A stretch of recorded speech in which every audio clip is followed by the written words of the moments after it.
पश्चिम बंगाल के मुख्यमंत्री और तृणमूल कांग्रेस सुप्रीमो ममता बनर्जी ने सोमवार को बीरभूम जिले के बोलपुर से राज्यव्यापी भाषा आंदोलन की शुरुआत की और इस आंदोलन का उद्देश्य ममता बनर्जी के अनुसार बांग्ला भाषा, उसकी सांस्कृतिक पहचान और बांग्ला भाषियों के अधिकारों की रक्षा करना है।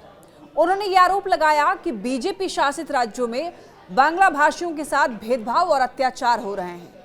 बोलपुर में आयोजित एक जनसभा में ममता बनर्जी ने कहा कि मैं जान दे दूंगी लेकिन किसी को अपनी भाषा छीनने की इजाजत नहीं दूंगी। उन्होंने ये दावा किया कि बीजेपी की नीतियां बंगाल की भाषा, संस्कृति और पहचान को मिटाने की कोशिश कर रही है, जबकि उन्होंने कभी भी बंगाल में रह रहे हिंदी भाषियों को हटाने या निकालने की बात नहीं की।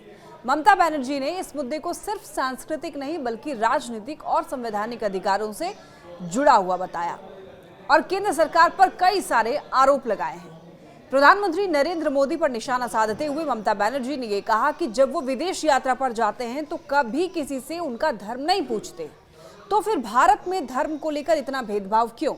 उन्होंने ये भी कहा कि बंगाल को उसका बकाया नहीं दिया गया, लेकिन पड़ोसी देश को 5,000 करोड़ रुपए दान में दे दिए गए।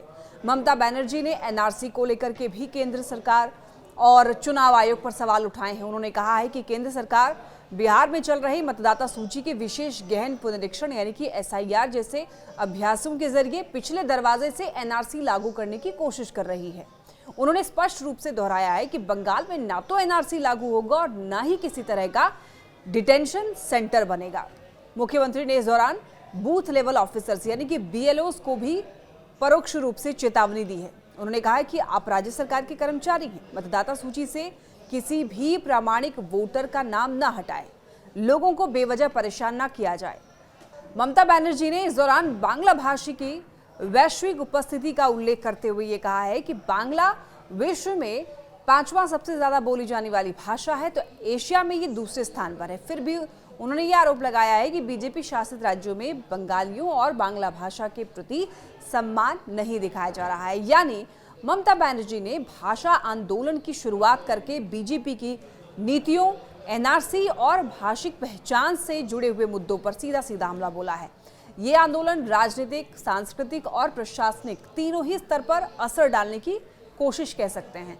आगामी चुनावों के मद्देनजर ये मुद्दा जो है सांस्कृतिक पहचान बनाम राष्ट्रीय नीति के रूप में भी उभर सकता है।